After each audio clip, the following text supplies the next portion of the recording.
میرے پیارے آقا صلی اللہ علیہ وسلم کے پیارے دیوانوں، اب آپ سمجھیں، ہم اور آپ سب قربانی کرتے ہیں، یہ قربانی حضرت ابراہیم علیہ الصلوۃ والتسلیم کی سنت ہے، لیکن آپ دیکھیں صحابہ نے حضور سے پوچھا ما هذه الاضاحی یا رسول اللہ صلی اللہ علیہ وسلم، اے اللہ کے رسول یہ قربانیاں کیا ہیں، قربانی کیا ہے نہیں پوچھا، قربانی کیا ہے یہ نہیں پوچھا، قربانیاں کیا ہیں۔ اور حضرت ابراہیم کی پوری زندگی اٹھا کر کے دیکھو تو کہیں وطن قربان، کہیں جان قربان، کہیں اولاد قربان، سب کچھ قربان کرتے ہوئے حضرت ابراہیم علیہ الصلوۃ والتسلیم کی حیات طیبہ آپ کو نظر آئے گی۔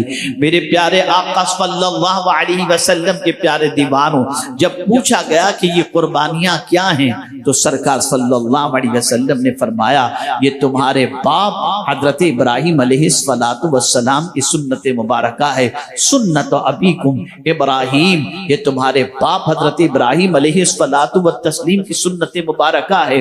اب آپ دیکھیں میرے پیارے آقا صلی اللہ علیہ وسلم کے پیارے دیوانوں، اس دنیا میں آنے والے ہر شخص کو اس بات کو ذہن کے اندر رکھنا چاہیے کہ یہ دارالابتلاء ہے، یہاں قربانیاں درکار ہیں، یہاں قدم قدم پر ایثار درکار ہے، قدم قدم پر اللہ عز و جل کی راہ کے اندر قربانیاں مقصود ہیں، کبھی جان کی قربانی، کبھی مال کی قربانی، کبھی خواہش کی قربانی، کبھی اپنی ارمان کی قربانی، یہ ساری قربانیاں اگر دے دو گے تب ان قربانیوں کا صلہ اللہ تمہیں دونوں جہاں میں عطا فرمائے گا۔ اب آئیے میں سمجھاتا ہوا چلوں، میرے پیارے آقا صلی اللہ علیہ وسلم کے پیارے دیوانوں، قربانی کے حوالے سے آپ پہلا مسئلہ دیکھیں تو آپ اور ہم جب جانور ذبح کرنے کے لیے تیار ہوتے ہیں تو یہی تو پڑھتے ہیں انی وجہت وجہی للذی فطر السماوات والارض، پڑھتے ہیں نا؟ کبھی اس کا مطلب بھی سنا آپ نے؟ کبھی مطلب بھی سمجھا؟ نہیں، مطلب تو صرف اتنا ہے جلدی جانور ذبح اور کلیجی گھر پہنچے اور پکا کر کے کھا لیں، یہی تو مطلب ہوتا ہے۔ سنو اس آیت کریمہ کا اور اس جملے کا مطلب کیا ہے؟ انی وجہت وجہی للذی فطر السماوات والارض، اللہ اکبر، میں نے سب سے اپنی توجہ کو ہٹا دی، سب سے منہ موڑ کر اس رب کی طرف میں نے منہ کر لیا جو زمین و آسمان کا پیدا کرنے والا ہے۔ کیا ہماری توجہ قربانی کے وقت اللہ کی طرف ہوتی ہے؟ نہیں، ہماری توجہ اس طرف نہیں ہوتی۔ جس عمل کے بارے میں اللہ کے رسول صلی اللہ علیہ وسلم یہ فرماتے ہوں کہ قربانی کے جانور کے خون کے قطرے کے زمین پر گرنے سے پہلے اللہ تعالیٰ قربانی کرنے والے کی مغفرت فرما دیتا ہے۔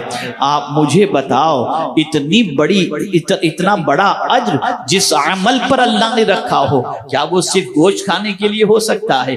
نہیں، آئیے میں قرآن کی روشنی میں سمجھاؤں، پیغام قربانی کو سماعت کریں کہ قربانی کا پیغام کیا ہے۔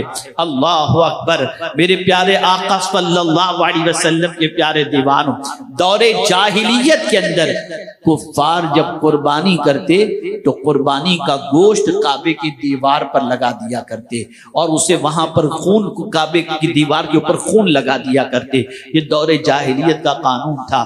مسلمان حج کر کے جب لوٹے تو انہوں نے سوچا ہمیں بھی ایسا ہی کرنا چاہیے، تو انہوں نے جب قربانی کے خون کو کعبے کی دیوار سے لگانا چاہا، اللہ نے آیت نازل فرما دی لن ینال اللہ لحومها ولا دماؤها ولکن ینالہ التقوی منکم، اللہ کی بارگاہ کے اندر تمہارا خون بھی نہیں پہنچتا، تمہارا گوشت بھی نہیں پہنچتا، اگر اس کی بارگاہ میں کوئی چیز پہنچتی ہے تو تمہارے دل کا تقوی پہنچتا ہے، اللہ کا ڈر تمہارے دل میں کتنا ہے یہ پہنچتا ہے۔ اگر قربانی کرنے والا اس نیت سے قربانی کر رہا ہے کہ گوشت کھاؤں گا اور مزے کروں گا. آپ ذرا سوچو اس کی نیت میں کتنا فتور ہے. وہ اس نیت سے قربانی کر ہی نہیں رہا. اللہ اکبر. حالانکہ قربانی کے حوالے سے نیت یہی ہونی چاہیے کہ مخصوص جانور کو مخصوص اوقات کے اندر اللہ کے تقرب کی نیت سے قربانی کرنا. یہ نیت ہے اس قربانی کی. کس لیے قربانی کرو؟ تاکہ اللہ کا قرب نصیب ہو. یہ قربان لفظ بھی جو ہے نا یہ قرآن سے ہے اور یہ عربی ہے. میرے پیارے آقا صلی اللہ علیہ وسلم کے پیارے دیوانوں، یہ قربانی اللہ سے قریب کر دیتی ہے. یہ قربانی اللہ کے قرب کی دولت عطا کرتی ہے. انسان یہ سمجھ رہا ہے کہ جانور کے حلق پر چھری چل رہی ہے. نہیں، حضرت ابراہیم علیہ السلام نے کون سا جانور خریدا تھا؟ کوئی جانور تو خریدا نہیں تھا نا، اپنے بیٹے کی گردن پر چھری چلا رہے تھے. اے رسول اعظم صلی اللہ علیہ وسلم کے دیوانوں، ذرا مجھے یہ بتاؤ، یہ قربانی تو حضرت ابراہیم کی سنت ہے. پھر حضرت ابراہیم نے تو جانور پر جو ہے چھری بعد میں چلائی، لیکن آپ مجھے بتاؤ اس سے پہلے حضرت ابراہیم نے تو اپنے بیٹے کو لٹایا تھا اور بیٹے کی گردن پر چھری چلانے کے لیے تیار ہوئے. اور قرآن کہتا ہے وَفَدَيْنَاهُ بِذِبْحٍ عَظِيمٍ. اللہ عز و جل نے ان کی جگہ پر فدیے کے طور پر مینڈے کو لٹا دیا اور وہ عظیم قربانی ہو گئی. آپ مجھے بتاؤ، حضرت ابراہیم علیہ السلام مینڈا خریدنے نہیں گئے تھے، حضرت ابراہیم علیہ السلام جانور کے لیے پیسہ نہیں دیے تھے، تو پھر یہ قربانی حضرت ابراہیم کی سنت کیا ہے؟ جواب ملے گا. حضرت ابراہیم اپنے لخت جگر کی گردن پر چھری چلا کر یہ درس دے رہے ہیں کہ سنو، جس سے تمہاری محبت ہے ان ساری محبتوں کو خدا کی محبت سے بڑھ کر نہیں رکھنا. اگر خدا تمہیں حکم دے دیتا ہے بیٹا قربان کر دو تو رب کی رضا کے لیے بیٹا قربان کر دینا تاکہ اللہ عز و جل کی خوشنودی حاصل ہو جائے.